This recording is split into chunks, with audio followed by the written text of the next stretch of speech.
Walang pinoprotektahan, walang kasinungalingan, serbisyong totoo lang.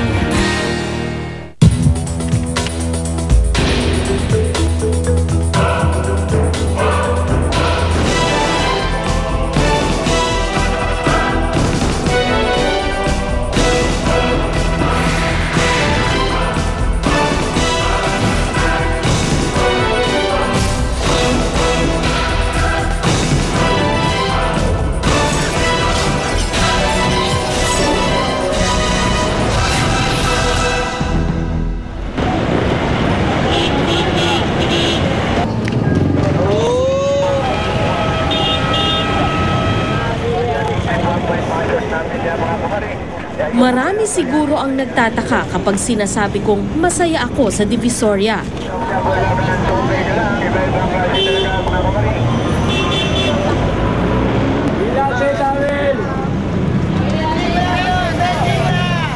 Dito, nagpapatangay lang ako sa agos ng tao. Sige, yaman na. Nagpapakalunod sa ingay. Pili na kayo! Pili na kayo! Hanggang sa maligaw sa mga eskinitang puno ng kung ano-ano. At makilala ang kung sino-sino. Dito sa Divisoria. Dito sa Divisoria. Dito sa Divisoria. Dito sa Divisoria. Pag masipag at matyaga ka, sigurado nga aseso ka. Kung wala kang diskarte, magugutom ka. Dito ako natutunan maging palaban. Mabaho, pero nandito ang pera.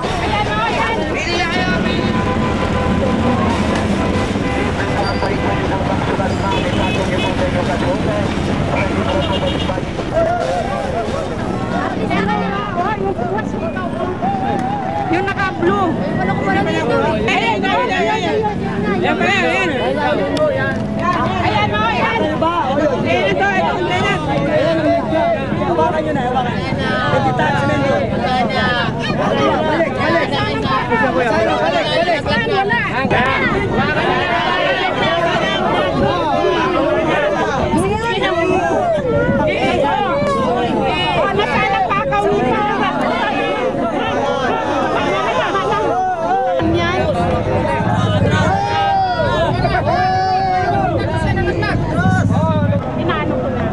Wala po kayong complaint kasi pulis ako Hindi na ako.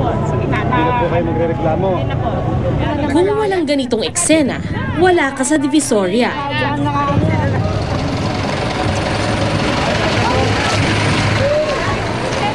May pinaghalong lansa at panghi ang simoy ng hangin dito.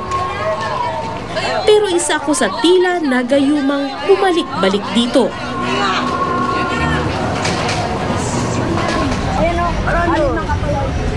Magandang umaga po. Umaga po. Ako po si Sandra, na eyewitness. Opo. Kamusta po kayo? Ito po, okay lang. Si Tess Ramos. Dito na yung pinanganak sa Divisoria. Ano, marami bang customer ngayon? Ngayon po medyo matumal po Medyo matumal? Opo. Isa si Tess sa marami-rami na ring yumaman sa pagtitinda sa Divisoria. Ilan ang mga tindahan nyo? Dito po, yung ginahawakan ko po, 2. Pero malaki po. Tapos yung sa anak ko po, 3.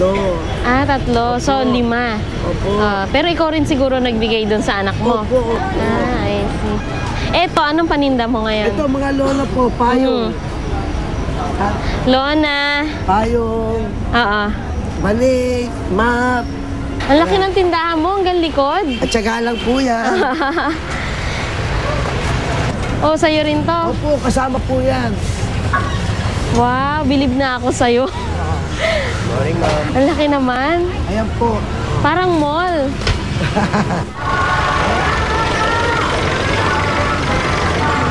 Ang saya dito, na? Sanay na kami na. Oo.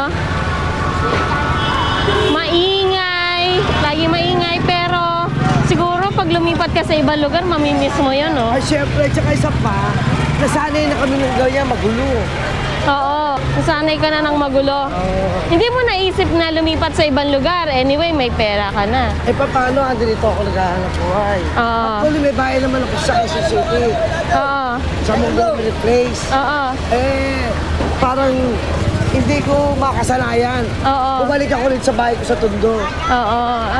Yung shortcut, siguro talagang tundoy na hanap ko. Masaya daw eh. Anong klaseng mga tao pa ba yung makikilala ko dito? Kompleto, dyan yung mangungoto.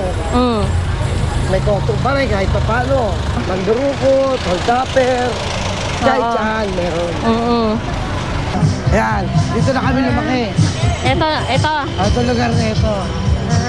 Ilang minuto lang, narating namin ang Chavez Street kung saan lumaki si Tess.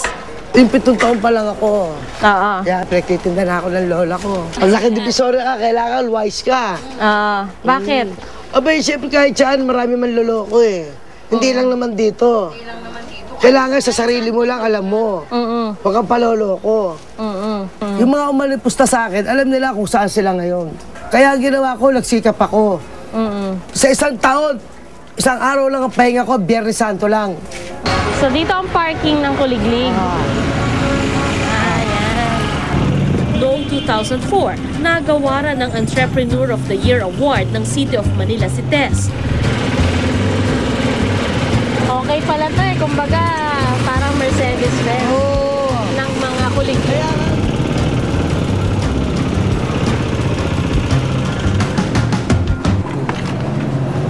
Wow! Ngayon palang natapos yan. Ilang floor po yan? Per Tatlo? second, tsaka rooftop. Rooftop. Ilan po ang bahay nyo? May, dito, bali 6. Dito, 6? sa Tondo. Sa Tondo area Oo, lang lahat? Tondo. Sa Quezon City, isa lang. Tsaka dyan sa San Lazaro ngayon.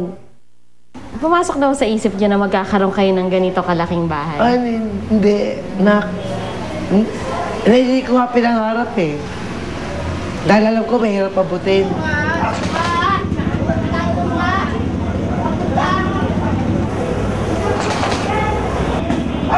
Kung madrama ang buhay ni Tess, maaksyon naman ang araw-araw ng ilang taga rito.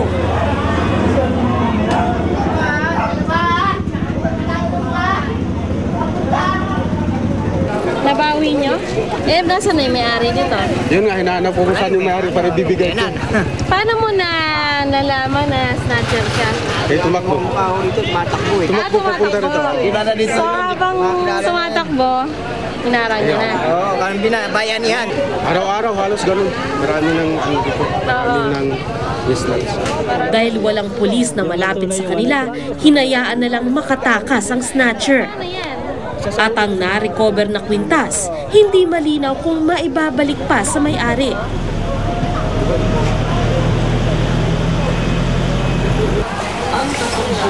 Dinala ako ng aking paa sa lugar na sinasabing tambayan ng mga snatcher. Nagtitinda kayo dito? Ano, kamusta mo benta ngayon? Matumal. Matumal. Kayo ba nabibiktima rin ng snatcher? Isa na habulin namin. Dinadakot yung tinda namin.